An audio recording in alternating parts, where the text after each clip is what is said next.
Say It Loud Network presents Corner Table Talk. Welcome, everyone, to this episode of Corner Table Talk. Today, my two esteemed guests are Valerie Wilson and Mary Wagstaff, two titans in the world of hospitality-related media representation. Mary, I've known for a long time. We go back quite a ways. She is the founder and president of Wagstaff. It's an integrated public relations and marketing agency devoted to the travel and hospitality industry. She represents chefs, restaurants, hotels and restaurants, food halls, beer and wine, spirits brand. And we are also congratulating her because it is her 20th anniversary in business. So Mary, congratulations. That's a long time. Well done. Thank you, Brad. And you say that you have the good fortune of having lived out your dream to be in this business. So I'm really anxious to get into some of that with you. And then we have Valerie Wilson, who is the founder and chief executive of Val Inc. PR, a public relations and brand strategy veteran with vast experience in the food, wine, hospitality, and lifestyle industries. It includes running the media relations for iconic culinary marketing platforms as New York City Restaurant Week, Restaurant Day, the James Beard Foundation Awards. Valerie has worked with Uber Eats and Uber, Shake Shack, and also represents celebrity chef JJ Johnson. So we're going to talk a little bit about that. And both are proud moms. I think, Valerie, you have 3 children, and Mary, I know you have a lovely daughter. So being moms and being titans in the public relations industry means that you both are quite busy. So welcome, Mary. Welcome, Valerie. Thanks for joining me at Corner Table Talk. Thank you so much. Thanks, Brad. I feel like I've just been waiting for this moment for like 30 years. So. Well, here it is. Here it yeah. is. So I kick things off with what I call short order questions, just a few things to get us rolling and get a little insight into your personalities and your likes. So first question, Valerie, I'll come to you, and then Mary, you can answer the same thing. Valerie, what's in heavy rotation on your playlist these days? What are you listening to? Oh, wow. I guess it's my running playlist, which is like a hodgepodge of things that don't make a lot of sense. So we've got some Beyonce, of course. But then there's probably like a Queen, and then there's there's some reggae in there. Just anything that keeps me going, because I have to focus on the music to not pay attention to the fact that I'm running uphill. Music to alleviate stress. Yeah, I'm with that. Mary, what's in your earbuds? Oh, I've been stuck in a Fleetwood Mac loop for about 6 months now. But also, I watched this incredible documentary about Keith Richards. It's a new documentary on Netflix last week. And it was so great because it was just all about the musicology, and it dug back into the blues inspiration, country inspiration, and reggae inspiration. And I was just blown away by the doc, because it just talks so much about his musical inspirations. And so I've been digging into Muddy Waters and old reggae and country after watching that. So I highly recommend it. There's some connecting points there too. And I saw recently where Fleetwood Mac sold their publishing for a ton of money, which is not a surprise that they got so much. Back to you, Valerie. Oh. So what is on your feet? What are you wearing most days? What gets you around the city? Let's see. I guess I have this pair of espadrilles that I've been wearing a lot lately that, I got it a few years ago from my husband as a birthday gift, and I love them. So they just kind of always come in handy this time of year when it's sort of transitioning into the spring or transitioning into the fall. So that's kind of what I've been wearing everywhere. Are you comfort first and style second, or you like them to be of equal measure? I mean, they're pretty stylish. They're Chanel. Mm-hmm. Mm-hmm. But they're also very comfortable. They have, so they work both ways. Cool. Mary, what are you wearing? Oh, I'm embarrassed to say, but since it's just the three of us here, I'll tell you. Right. I finally, the pandemic broke me down in a lot of different areas, but it definitely broke me down in the footwear department, and I am wearing Birkenstocks. So. Oh gosh, that's I know. Well, you fit right in Ojai. That's, you don't stand Oh, out I know. I resisted, but I finally caved. Well, you're the flyest Birkenstock wearer in Ojai, I'm sure. Valerie, where are you most looking forward to traveling to? So my family is from Liberia, and I haven't gotten to go in over a decade. Actually, I wanted to wait until my youngest was old enough to really enjoy the experience. So that's really where I'm looking forward to traveling, and hopefully we'll get to do that over Christmas this year or in the summer next year. Oh, that should be fantastic. And is Liberia, is that along the coast? It is. It's very much a coastal country. It's sort of where Africa bends on the west there, like right on the bending tip. Yeah. So it's very coastal country. The capital city is everything overlooks the ocean. So my family is from there, and then my grandparents are from Capamas, which is also right on the water. And so I want to be able to visit both areas and enjoy it from a different perspective. I was a kid when I lived there, so I just want to see what it's like. Yeah, that's super cool to be able to go back to somewhere that's the origin of your family. I would cherish an experience like that. Mary, what about you? Where are you looking forward to going? Well, I took my first trip, big trip about 3 or 4 weeks ago, and we went to New Orleans. And it was so wonderful to see restaurants back and people really having a great time in them and hear music on the streets. And so I can't wait to go back to New Orleans. And then I love Europe. I'm planning a trip, hopefully, to go to England in July. So fingers crossed that happens. Fantastic. So did New Orleans look like it had come back to life, Mary, since COVID, where people were out and restaurants looked to be back in business? Well, we've had the pleasure of representing Commander's Palace for about probably close to 20 years now. And I guess and T. Martin, the owner of the restaurant, is a good friend of mine and a client. And she said that the hotel occupancy had gone from about 23% to about 85%. And we had dinner at Commander's Palace one night, and it was just lovely. And you wore mask in, but we ate in the garden. We were pinching ourselves because it felt so fantastic to be there and be enjoying a meal in such a great restaurant. And we stayed in the Treme, and we had chicken from Willie Mae's, and that was fantastic. And we were able to walk around and explore the city. And also it was spring break, and the kids were out on Bourbon Street. So it was really fantastic. Wow. Made me very hopeful. So fantastic. Yeah. It's tough to beat New Orleans when it's in full bloom. Yeah. So Valerie, tell me your fondest childhood memory around food. Oh, well, that would have to be my grandmother. My dad's mother really was one of those people who was making the meal and thinking about the next meal. So, I'm usually eating a meal and thinking about the next meal. Yeah. So a friend of mine told me that that's a sign of your age, when you get to the age where you're like thinking about your meals. So I'm like, I'm there. She would make all of the traditional Liberian dishes. And then my favorite would be a dessert that she makes, which is this sort of pudding cake. So you're making the cake as a batter, and then you have to put it in the can, and then you weight the can down with a rock, and the boils in sort of a half pot of water that solidifies the cake into this like dense texture. And then she does this sort of confection sugar and brandy and orange zest and I don't know, some other grandma special things in there. And it's just simple, but just incredible.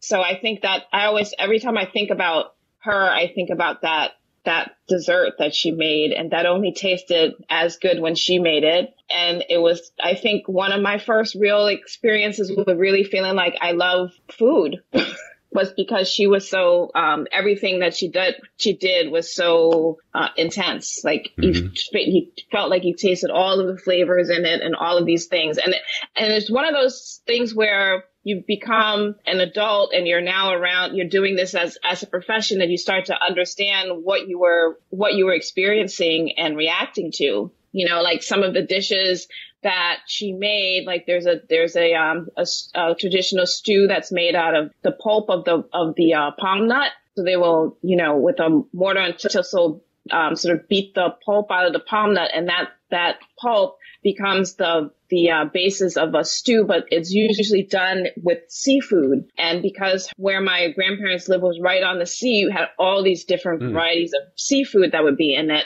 And it just, and I realized that the taste of that dish was to be able to taste the sea in the food. Like that's what made it so outstanding. Because when we make it here, it just doesn't have quite the same flavoring to it. So yeah, I would say she was definitely influential in my palate. Well, Mary, I'm going to ask you the same question. I don't know how you're going to top that though. But I'm going to give you a shot. You're from Virginia. Thank you, Valerie. That was incredible. I mean, I was right there with you, and I want to talk about. I can smell it right now. Well, we'll come around. I'm going to ask you both about what you see emerging as food trends, because I do believe I've seen West Africa popping up quite a bit in picks for things that are kind of getting a little attention. But, Mary, tell us, Virginia, growing up, what'd you eat? What's your fondest food memory? Well, first, that's description of this dish from growing up, the idea of the seawater really informing the dish. It's just so, that's just such a rich image. And, I could taste it when you were describing it, and it's those little things that really make the difference. And also it's who you're enjoying the food with. I grew up in Richmond, and my mom had a sister, and she was my Aunt Doris, and she had flaming red hair, and her nickname was Pinky. And so she was my Aunt Pinky, and she was just every time we would go, they lived in Norfolk, Virginia, and we would spend a lot of time there, and everything we did was around food. We would either be at the beach, catching crabs with chicken necks, tied on pieces of string, or we'd be out fishing in a boat. But what really stands out for me is that they had a fig tree in their yard and a pecan tree, and we would make fresh churned butter pecan ice cream and peach ice cream. And then she made this ambrosia dish that I have no idea. I've never tried to recreate it ever, but I can taste it now. And it was just this idea of food being fun and being an activity in itself, and something that you do with your friends and your family that really made up an impact on me. Wow. Okay. I am so right there with both of you. Now, did you say catching crabs with chicken necks? Did I hear that correctly? Chicken necks tied on a string. Wow. That's a new one. At the beach in, I think it's called Ocean View. Mm-hmm. And it was just incredible. It just really, really, really good, clean fun, Brad. Yeah, it sounds like it. And great ocean air. Both of you were breathing in those experiences. So yeah, that's tough to duplicate in a restaurant setting. So let's dive in here. I'm curious how you two powerful women met. So tell me about the origin of your relationship. I know how lucky I am to have met Valerie probably about 19 years ago in Chicago when this business that I have was just starting out, and she ran our Chicago office for about a year and a half, right, Valerie? Yeah. Yeah. And so I was really lucky to have had the opportunity not only to work with Valerie, but our company benefited from her smarts and her PR skills, and I, she was one of the fundamental building blocks of helping us establish and grow our company. Well, that's quite a compliment. Valerie, what drew you to hospitality PR? Well, thanks, Mary. Well, first of all, Mary Wagstaff is a legend, as we know. And I've been blessed to work with women in this industry that I've gotten to learn so much from. They've all been real pioneers in this field and sort of driving forces behind the industry with the work that they do. And she was one of the very first ones in the industry. Well, actually, she was the first agency that represented food that I worked with was Mary. And so I would say that a lot of my interest in being in hospitality was influenced by her. And I had started my own sort of consultancy in Chicago, and that's when I met her, and I did it working with a restaurant. So I guess I had decided to delve a little bit into food, but it was with working with Wagstaff and all of these great accounts that she had, and the opportunity to meet all of the writers and the respect that they had for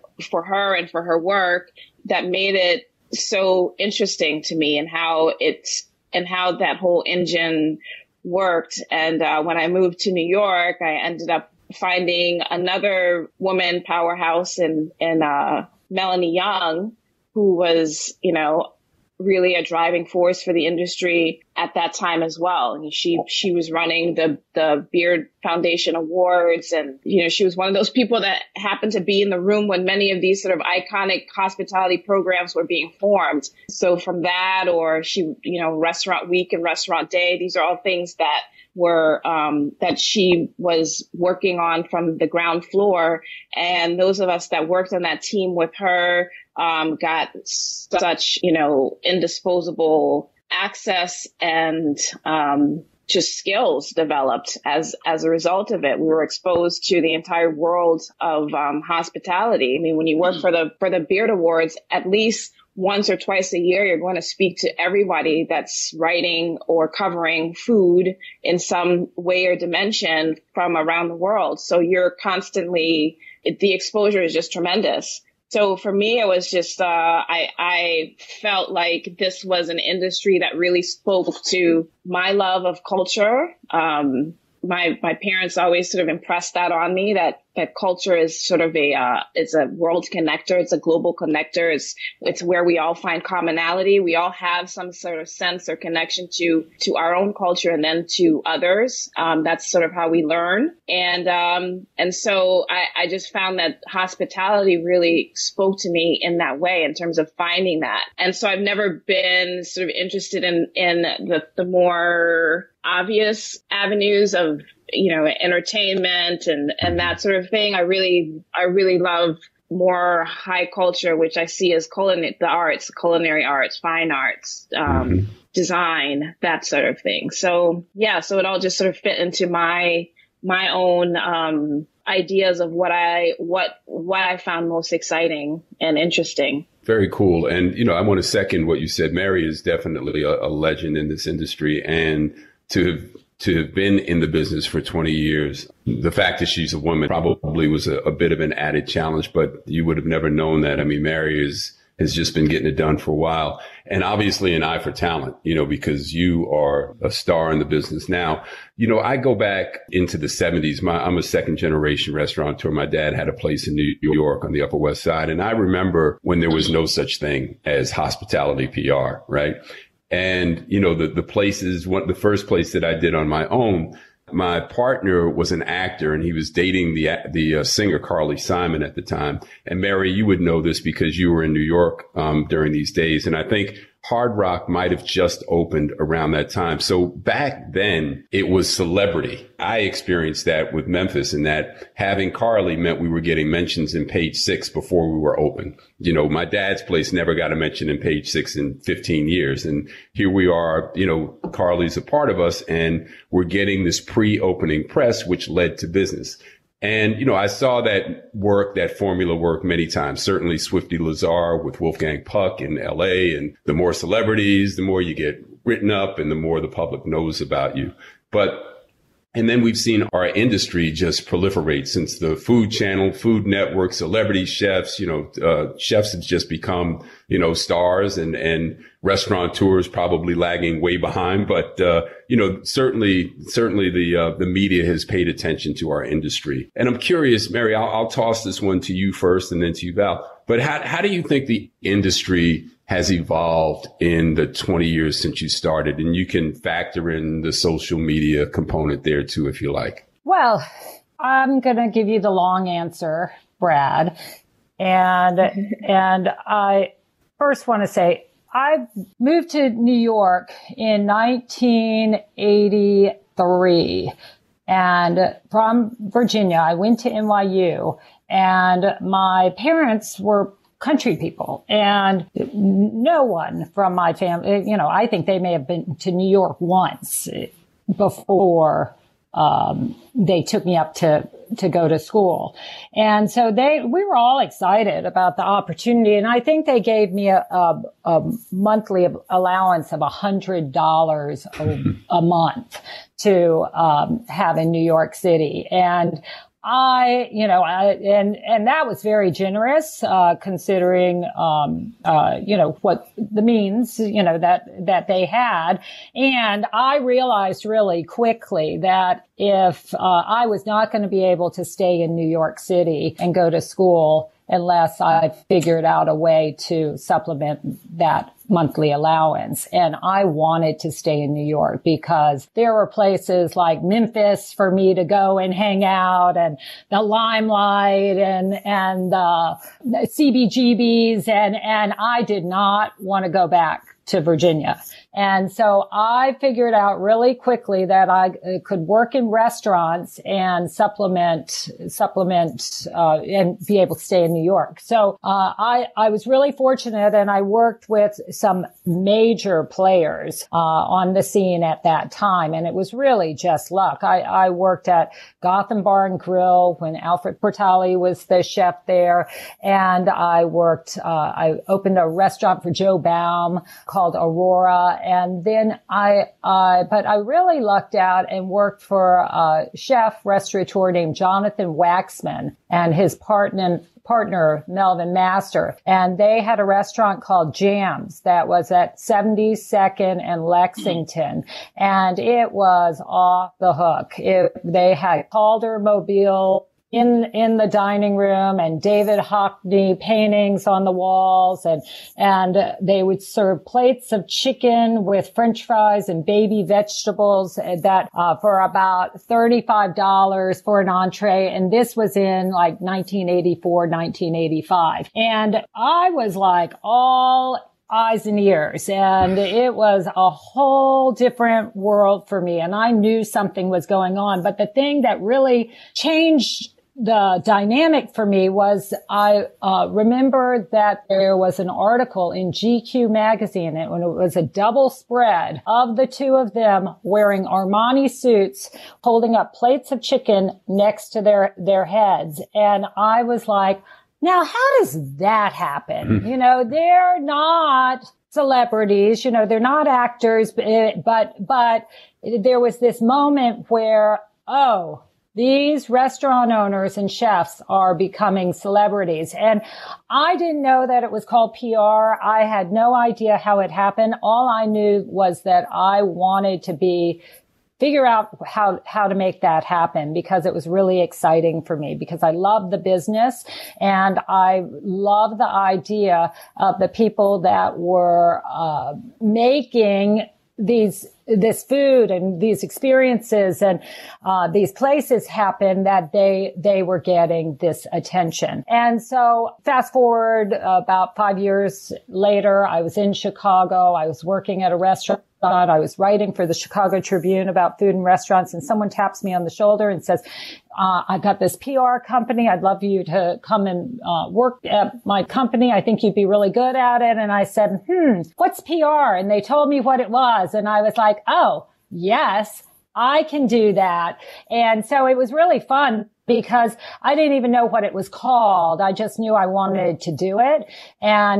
And also I knew that I only wanted to do it for our industry, for chefs and restaurants. And then I added on, hotels and travel destinations, because that was such a great way to, build, relationships with, media people, is to be able to go on a trip with them and really get to know them and to understand what they were interested in, and then to be able to work with them on those kinds of stories. So and then when I started, I had worked in PR before I started my own business. And when I started my own business, everyone told me, they said, you're nuts. Like, you can't build a business relying on restaurateurs to, pay their fees. And, you'll be the last one to get paid if you get paid. And I was like, I don't care, because, this is what I want to do. And if I don't get paid, I'll go and, I'll wait tables. I just won't spend as much, like I was like, I'll make the sacrifices to be able to see how this thing plays out. And I was really lucky, because when I made that decision, something called the Food Network did not exist. And the Food Network, when that started, that was the game changer for our industry. That really flipped the switch. That's when you saw people put real money into developing restaurants and building out marketing plans to make those restaurants happen. And now we're at, as we come out of the pandemic, we're on the precipice of a whole new opportunity for restaurateurs and restaurants, for new concepts, and for people who may not have had the opportunity to be involved in our business before. Today, right now, is the moment that people who haven't had access get to play in this world. So I couldn't be more and with social media and with lots of less expensive ways of marketing to clientele and getting the message out. I think that we're figuring it out as we go, but I just know there's tons of opportunity. That was a long answer, Brad. No, it's a very good one. It's really kind of the history of hospitality PR in about 3 minutes. So, I hope folks are taking notes, because there were a lot of gems dropped in that little piece from you. Thank you, Mary. Valerie, so what is your I mean, you've been around, in this business for, 20 years, just about, right? And you see from your perspective in New York, you work with JJ Johnson, who's an emerging superstar in the business. Harlem, you've been a part of the resurgence as a native New Yorker. I've, witnessed Harlem go through its changes in the 70s and the 80s, and now it's a brand. I mean, it's hot. So what is your view of hospitality PR and some of the things that Mary just kind of addressed? What's your take? Yeah, for sure. I got to New York, obviously much later than Mary did. I got here in, late 2000. Right before 9/11, which had obviously a impact. But coming here, what was happening in the industry at that time? The beard. I joined M.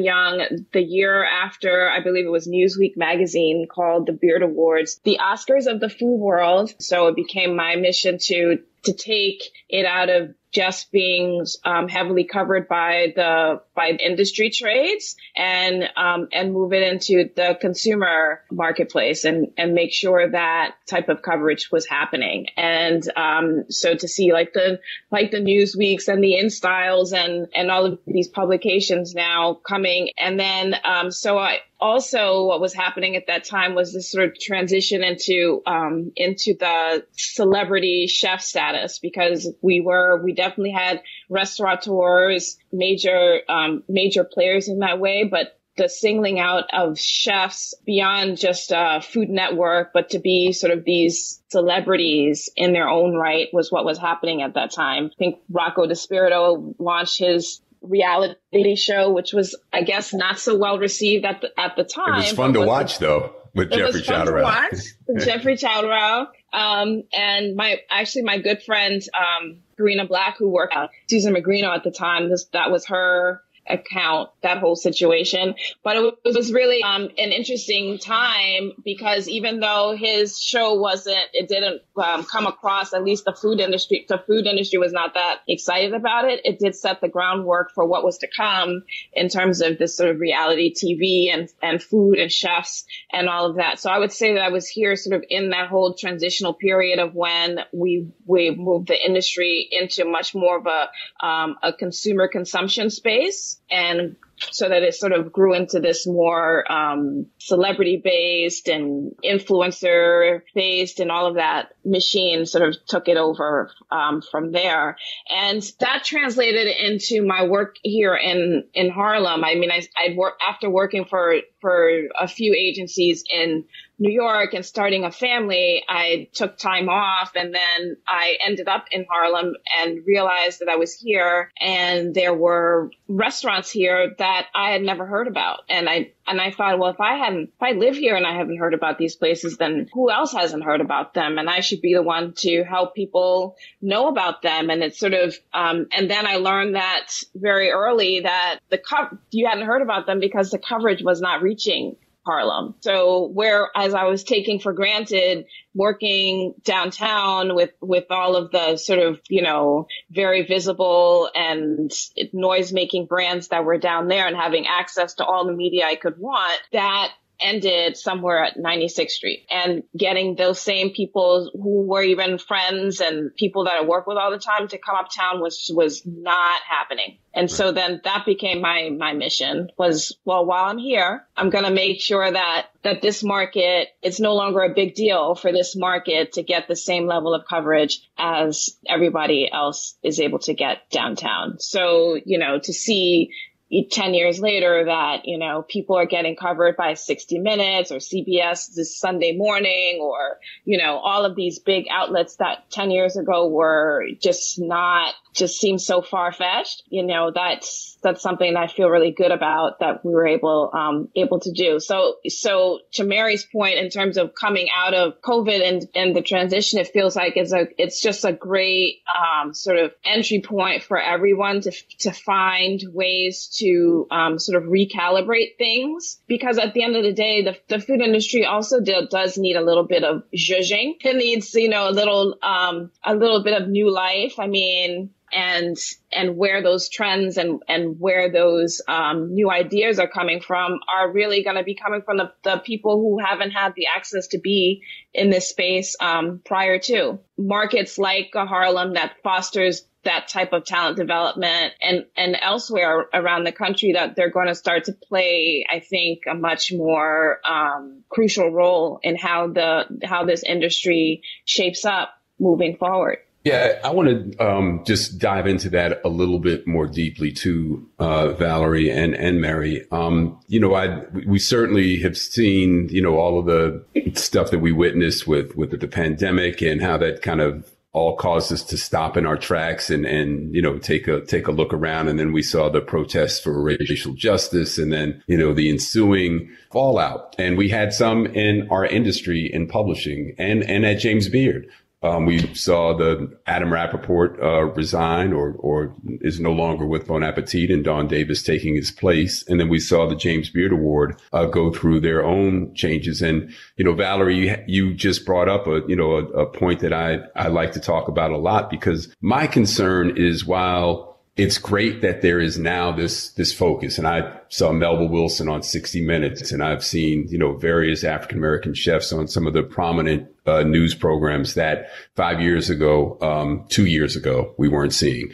So I do believe that there has been some movement. So that's not to say that there's been nothing, but, this year kind of was a reckoning. But without more Black food writers, and more Black editors, African-American editors, is this going to be short-lived, do you think, or are we really in the midst of some kind of a change? Because I agree with you. I mean, we need, I have been, saying this for a long time, that we just our stories don't get told. Our restaurants don't get, when we opened Post and Beam, Mary did that with us she represented us in 2012 in LA, in South LA. When I looked at LA Magazine did a map of dining destinations that went from downtown to West Hollywood to Brentwood to Manhattan Beach, they basically flew over South LA. Like, there was not one dining destination in all of South Los Angeles that was worthy of a dot. And that was a huge miss. So how do you see that? What's missing? What needs to happen to make this a structural change? I do think that there is there's a huge gap in talent. I think that, somebody from even my era, if we can say that, like there were very, when I was, in agencies in New York City, I would say that there were maybe consistently 5 of us that looked like me that you would see regularly in these events or venues, and pretty consistently the same 5, because there wasn't necessarily an outreach to or incentive for more of us to be in the industry. None of the clients that we worked on looked like us. I mean, and then people always ask, well, so what did you? I think for me, I just enjoyed the work, and I didn't really necessarily think about it in those terms, but I was very aware that there were fewer, that, I was an anomaly in my field. And I think that is unfortunately something that is part of the reckoning, right? Because we have this sort of vacuum of talent, people who could definitely do this work, but we're not necessarily attracted to it. And we have to do the work to attract them into the field so that they can be a part of what is happening. So you have that happening at the same time that you're seeing chefs of color on the rise who are typically going to agencies that are not run by people like me. And why they're going there is not necessarily, I don't necessarily blame them, but they're thinking, if I put this whole investment of money together and I have my thing going, I want to make a bet on an agency that I feel will have all of the connections to get me into the places that I think I need to be in order for my place to be successful. And they've come up in an industry where they're not used to seeing somebody that looks like me with the capacity to do that. I look like more of a gamble than someone else. So I think that we have a lot of work to do on that end. I think, with the writers, with the sort of PR and all the other support mechanisms that come with moving this industry forward, I think we have a lot of work to do in terms of attracting the talent from early stages and into the field so that we are building that. So we're a little bit behind on that end in terms of it. But what's good is that the issue is in the forefront. So it means that people are starting to pay attention and people are starting to think about this as a pathway for themselves and something that they're interested in doing.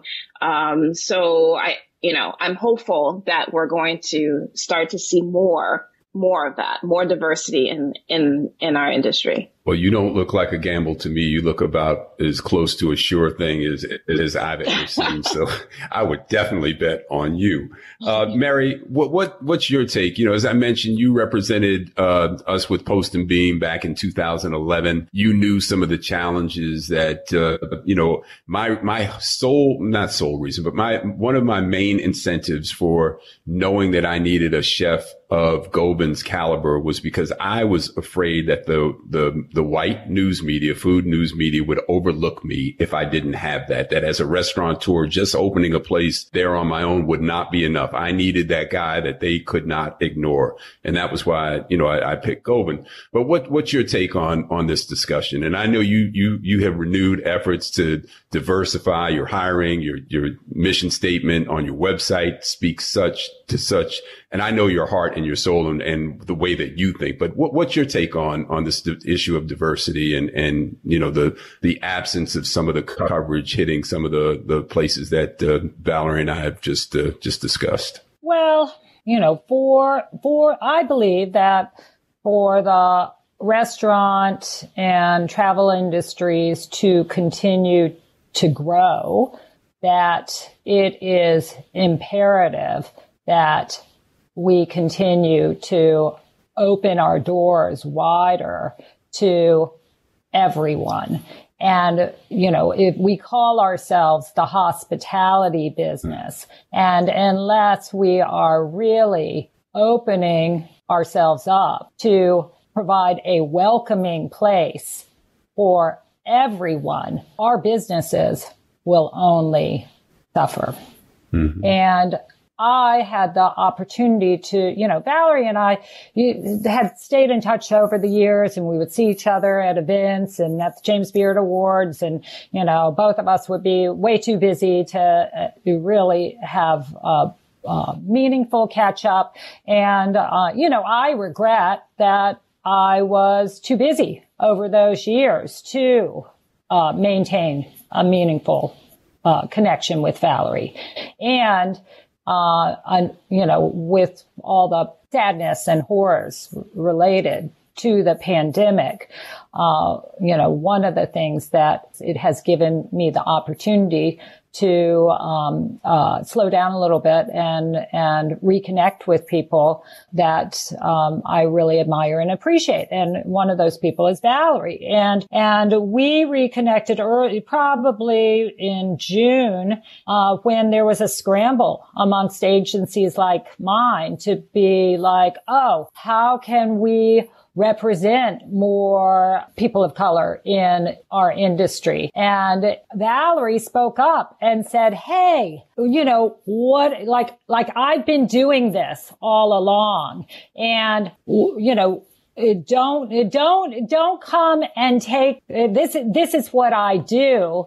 And I'm here. And so I applaud Valerie for doing that. And then at the same time, I believe that in our industry, we are rather tribal.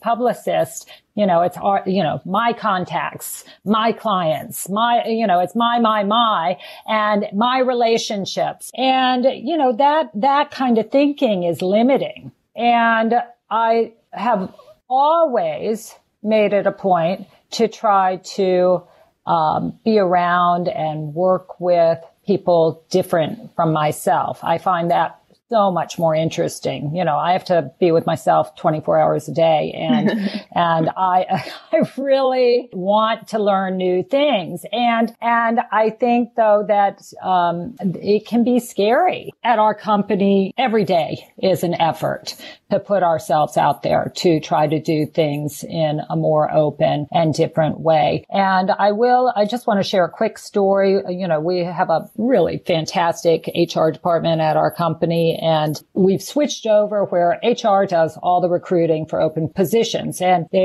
we don't, we have to look at a number of candidates before we can make a decision, because this feeds into, I know know someone and, PR is so much about who you know. And, I think I originally met Valerie because I knew your cousins in LA, Valerie, it's so much about who's your contacts, right? But that doesn't work anymore. And so, our HR department has put together certain protocols so that we can make sure that we're considering a wider group of people for our open positions. And our HR director called me last week, and she was very upset because we had recently filled a position, and we had not gone through that protocol. And I was like, well, the person that we hired is so fantastic and she's great. And our HR director called me on it and said, that does not matter. We cannot hire people unless we have really gone through, made sure that we have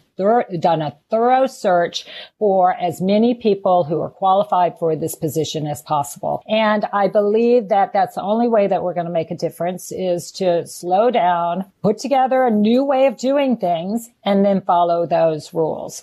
And to the point of more diversity in terms of journalists and who's covering these different kinds of businesses, I think that PR and media work hand in hand. Most of the PR people that I know, they worked in journalism at some point or vice versa. And so I think the two go hand in hand. One feeds into the other. And then also the hospitality industry has been marked by a certain sort of intensity, a certain sort of perfection, play hard, work hard kind of ethic. And in order to make the change, we really have to slow down and take a look at why we're doing things and do the right things for the right reasons. And all of these things are, now is the moment to do that as we come out of the pandemic. So if I can add one more thing, I do think what's going to be key to this is the audience, right? It's about expanding the audiences and for everything, for, the sort of spectrum of hospitality that exists from, fast casual to white tablecloths, that we're attracting a bigger, wider audience to want to do those things. And I think that when we do that, then the support systems have to follow, because you have to be more fluid in diversity of culture. So then you'll have to have those assets in your businesses to make that happen. It's really sort of realigning things so that it's not only catering to one certain audience, but that you're expanding that access to a larger audience and generating that interest. Yeah, that's a great point. Thank you. And, it's refreshing to me. Valerie, I did not know about you until Mary, made me aware of you. And, I can just tell you as an African-American restaurateur, and existing in the food space for, many decades, and not having that advocate that, really would seek you out and make sure that your story was told. I mean, Mary did that for us because she's Mary. But I can think of, many instances where, well, let's just say that there's some catching up that needs to be done. So yeah. I'm glad to know that you're out there, because I think you're going to be an advocate for that purpose. So we got a couple more things I want to get to before we run out of time. And I'm curious, just to, generally speaking, I mean, restaurants have been in the forefront of the media, this past year. Now restaurant workers are considered frontline workers in some cases, and the entire industry has overused the word pivot, but it was necessary to figure out how to pay the rent, keep the doors open, and some people employed. Do you think that the public now views restaurants in a way differently, perhaps, than they did pre-COVID? Like social gathering is something that we really cherished since it's been taken away from us. And do you see that having a positive impact, hopefully, on as dining starts to come back, on people being willing to fill up dining rooms again? Valerie, I'll toss that to you first.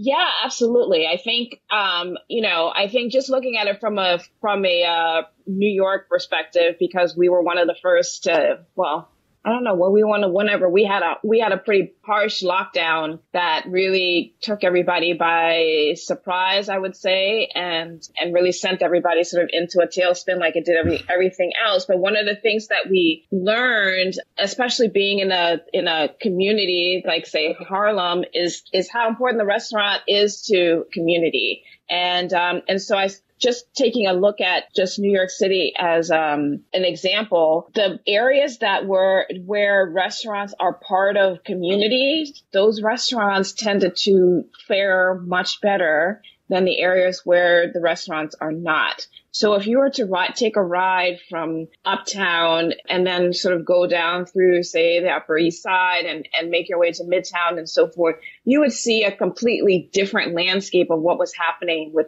the restaurants from going along that area and taking that journey. And a big reason, I think, is because the restaurants, say, in Midtown and in some cases on the Upper East Side, say, these were not places that connected necessarily to the communities that they were in. And so there wasn't necessarily as much of an intentional effort on behalf of those people who relied on those spaces to keep it afloat in an area like Harlem, where people, like, your restaurants are part of your experience of living in the community. You know the owners, you know their families, you remember when it opened, you know what you like off of their menus and why it needs to be there. You know that empty storefronts is bad for your neighborhood. Then you make this sort of concerted effort to support those businesses, to see them ride through. And as a result, so many businesses here were able to make it through without having to completely go out of business. You know, they may have downsized a bit or for the moment that they were shut down, but the majority of them were able to bring back all of their staff and in many cases expand their businesses in so many ways that they would not have been able to do as quickly because of how much extra support they received. And then it was also out of communities like this that some of the movements that restaurants took hold of around the country started, like feeding the frontline workers and the children. You know, I mean, working with JJ and Field Trip, that was something that we were doing really early out of the gate. I mean, I remember in February when this thing started buzzing and I just would be talking to restaurant owners and I'm like, well, to me, the thing is going to be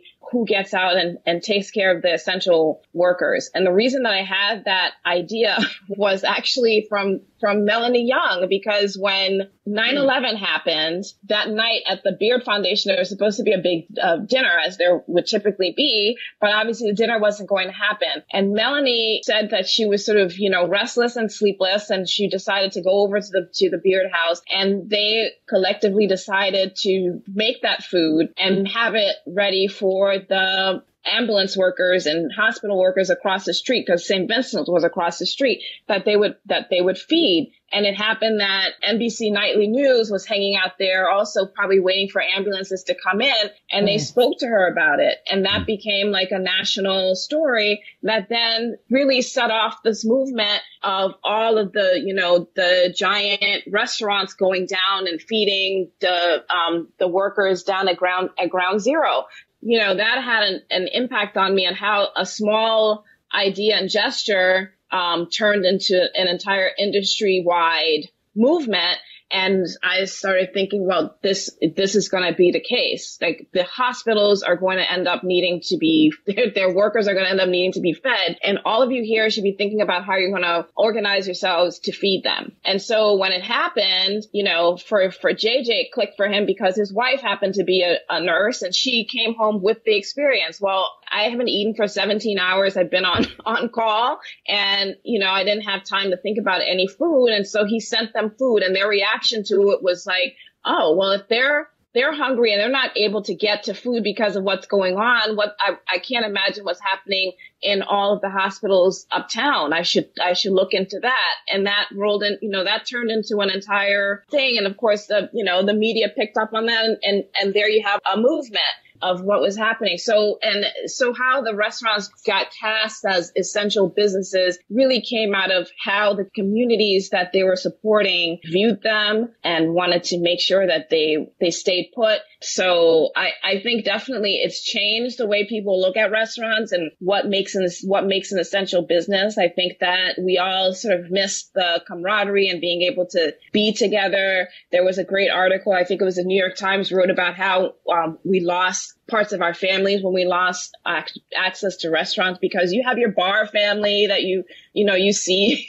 My husband has been going to this one bar, Finelli's, for as long as we've lived in New York City. So my kids, they know all of our kids that go there, and so you lose your bar family when you can't have access to it. So all of those kinds of things are what people are reacting to. And I think restaurants come back with people really understanding why they're so important. And I think economically, I don't know that the country really had made the connection to how much employment comes from the hospitality industry as well. So this was a good moment also to understand the importance of this industry to the overall economy as well. Yeah, great points. I mean, you really kind of spelled it out there. And at a time when I think a lot of independent restaurants were feeling the pressure from larger chains, and, the pandemic being as unfortunate as it was, but to shine the light on the importance and the value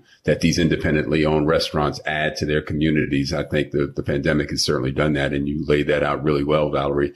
Mary, what's your take on this? Well, Valerie did such a great job answering the question. And I just feel that restaurants are culture. I think that, we've all missed our restaurant families, the excitement of going and checking out, visiting the places that we love and checking out new places and trying new things.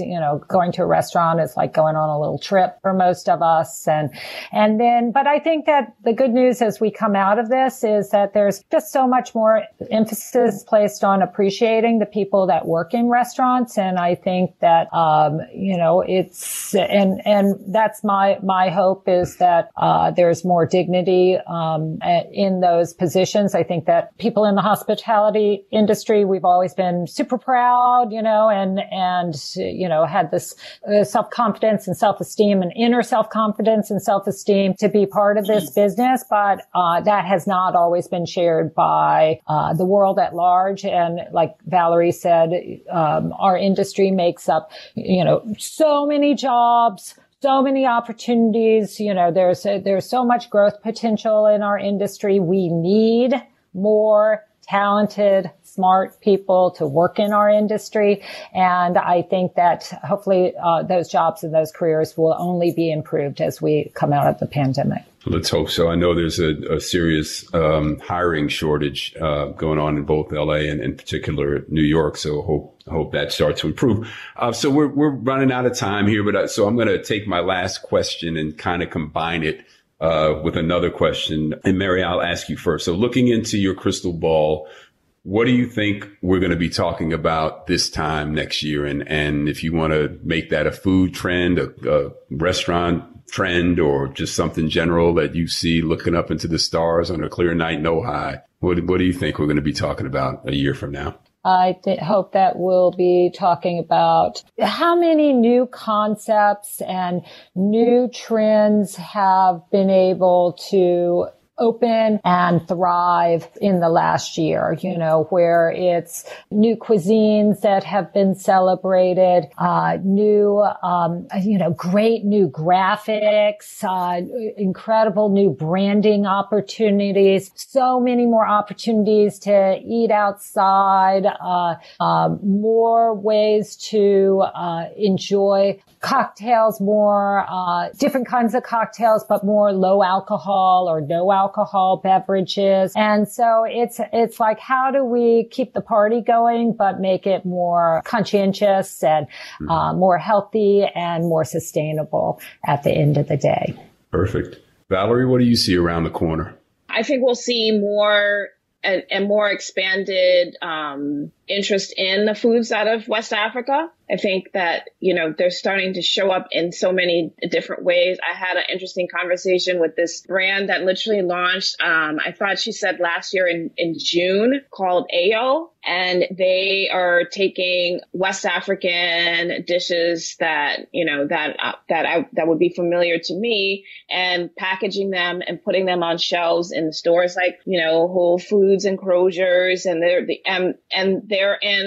on, thousands of door shelves. I was really amazed by how quickly they were able to scale up this business, and that they were able to generate this much interest in what they're making at such a short amount of time. And to me, that's indicative of a genuine interest in exploring these new flavors, the flavors and ingredients that are coming out of West Africa. I feel like that's going to be the next sort of area of exploration for what we'll start to see on menus. I mean, obviously there's a lot of jollof talk, and you see people sort of trying to incorporate that onto their menus, but I think you'll start to see even more in condiments, in sauces, in sort of meat preparations. I think you'll start to see it more in what people are doing on the various food networks. There's this guy that my kids turned me on to, that he has a YouTube channel. I don't remember his name now, but he travels in these like really remote areas all over the world, but he does a lot in Africa where he'll just, and he's trying these foods that people just don't think about, even or know about. But I think that he has a huge following, and I find it fascinating that everybody, that he has this type of following and people are really paying attention to it. And I think that's just a cyclical thing, right? Like we've really, I think, explored to, I don't know how much more we can explore the foods of Spain, of France, of Italy, even of India, of Asia that we've done, because those have been all the standards that have existed and have driven the industry this far. So this feels like the next frontier, and the timing feels right for it. And I think that we're going to see that. And you see that in the chefs that are coming up, the sort of younger chefs that are starting to make waves in the industry are also driving that. So I think that's going to be one major thing that we will start to see take really more legs within the next year. Yeah, I agree. I think I read recently where one of the hottest chefs in France is an young African man who's 6'7" and is on TV and, quite a personality. But yeah, I think with voices like yours to amplify it, it's an exciting trend, and the culinary journey that we're on, I think is very exciting. Valerie Wilson, Mary Wagstaff, it has been a real honor and such an informative corner table talk. I look forward to hopefully toasting with both of you. And Mary and Valerie, my cocktail will be full strength. I'm not looking at lower alcohol levels for that drink. But thank you both for joining me. I know you're busy, and this is a very hectic time, but you took time out to join us, and I just really wanted to say thank you. It's a pleasure, Brad. I'm really am so in awe of you and your career. I just love this podcast. I've really, you're just doing such a great job, and it's just such an honor to be a part of it. So thank you. Thank you. Thank you so much for having me. I agree. This podcast is really good and important. I'm glad that it's here. And I want to see it grow. So thank you for being willing to do the work, and thank you for having us today. Thanks for inviting me, Mary. Always fun to be with you, Valerie. Yes, thank you. Right. Cheers, ladies. Bye, y'all. Thank you. Corner Table Talk is hosted by Brad Johnson, produced by Brad and Linda Ailes Johnson, coordinating producer Lauren Turner, theme music Life Goes On by Bryce Vine, executive producers Omar Thompson, Andrew Kalb, and Ken Johnson. Find the Corner Table Talk podcast wherever you get your podcast. Follow, subscribe, rate, and leave a comment. Corner Table Talk is a Say It Loud Network production.